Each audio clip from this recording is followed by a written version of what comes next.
Good morning, good afternoon, good evening to anybody who watching this video. I don't know what time of the day y'all getting into it, but I'm gonna just jump straight into it.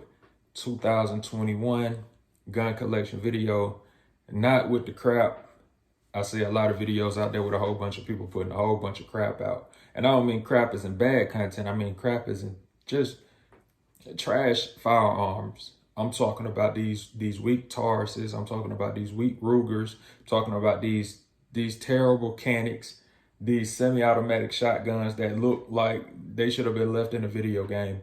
I'm not knocking nobody, but if you're finna say that you're, quote unquote, in the firearms community and you really about that life, then your quality of what you purchasing and what you carrying needs to mimic that of what you saying that you are about. That's just my 2 cents. I ain't no hater. I'm just giving you my opinion on how I feel about it.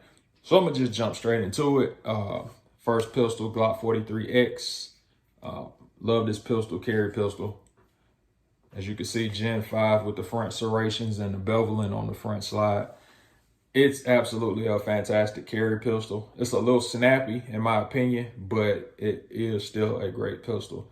I liked the 43 when it first came out, and I wanted to get it, but I didn't get around to getting it. And by the time I did, they end up having the Gen 5 43X, 10 round mags instead of the 6. So, it worked better. It only made sense to go and get this one instead of the other. Love this pistol, shoots good. Still have factory sights. I'm a big factory sight kind of person when it comes to pistols, just because of the fact that I like all black guns. And if the gun is all black and the sights are all white, you really can't lose because it stands out. But some people like the red, some people like the fiber optics, and some people even like to mount the optics. But for me right now, I'm just good with the basic right out of the box sights. Next up, we're going to go with the Glock 17 Gen 5. Of course, also with the Gen 5 43, it has the beveled edge with the front cocking serrations. So, I mean, you can't beat that either. Again, like I said, I go with the stock sights. I'm not real big on getting a whole bunch of optics and stuff. Although if I did get an optic, this will actually be the only pistol that I get it on, because I got it specifically for it to attach the optic without getting the slide milled and stuff like that. TLR1 light in the front. It's pretty bright. Now, the LA police gear light that I have is actually twice as bright, and I only paid half the price, but it works. This pistol has a great trigger to it. And I mean, I don't have anything else bad to say about it. No serration. No finger grooves in the frame, which a lot of people had issues with that on the older model. But for me, it really doesn't matter. Although I would prefer it to be slick, I'm comfortable with either one. So that's just my opinion on that. Moving up to the Glock 19 Gen 4. You've seen this before in the set. Like I said, the LA police gear light, super bright. I'm talking about ridiculously bright. But it works though. It works just fine. This one doesn't have the cocking serrations in the front. It's the older model, so it's just pretty much flat. You gotta love it though. Finger grooves at the bottom, and I have a OEM mag with a, I'm trying to see, Strike Industries base plate. It's +4 or +5. So I can get about 19 to 20 rounds in here with no issues at all. So this used to be my everyday carry gun, and then I've gone to the 43. So I'll switch back and forth between these two, but I'm going to get the sidecar holster from T-Rex Arms. I've really been wanting to get into a holster with the mag carrier right in the front next to it. So that'll be my next pickup, as a matter of fact. Maybe a LPVO or that. I'm not sure which one yet. Going up, we're gonna step up to something a little bigger. As you all seen this one before. 16-inch AR-15 by Steel City Arsenal. BCM furniture, BCM gunfighter stock, gunfighter pistol grip, and also gunfighter foregrip with Lancer mag. And put that back in there. LaRue Tactical Stage 2 trigger in the front, and just a mag pull bad lever. So if you ever want to lock it back or anything like that, you can do all of that. A little blast mitigator up front that I got from Midwest Industries, or I think it was Midwest Industries. Yeah, as a matter of fact, and just typical M-bus flip up sights. And there you go. I mean, this is a simple rifle. It has everything that it needs on it. It's not one of those weird looking M&P Sports or Delton or a DPMS or all these low grade, low tier industry rifles.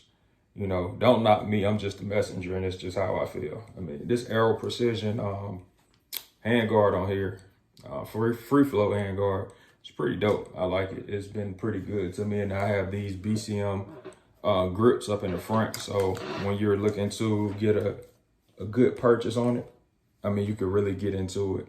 So that's how I carry it. And that's pretty much it. Oh yeah, the T-Rex Arms sling that I keep with this shop cord right here. So it's just a quick deploy. So if I ever needed to pull it in a hurry, then it's all out. I mean, you really can't beat that. So yeah, that's the AR. That's my full size. Get a good picture for y'all, thumbnail pic.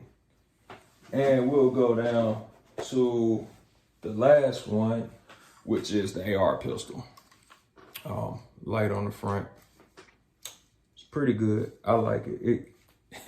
It takes care of business. I didn't want to get something crazy like a Draco or anything like that, because I think that those are, it's like wearing clothes when you say somebody's tacky. Like, that's tacky, but I'm not one to judge. Regular mag in here, nothing special. Got a little mag pull grip to help with grabbing it out the plate carrier. Holosun optic. Up top is a red dot.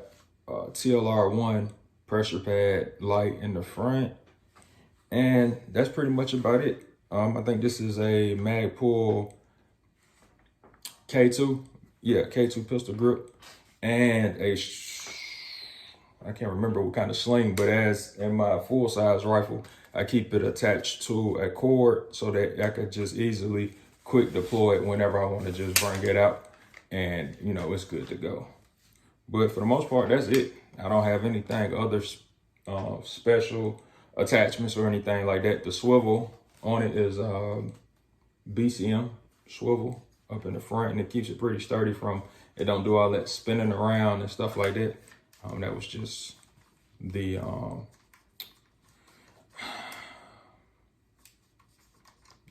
that was just the sling itself.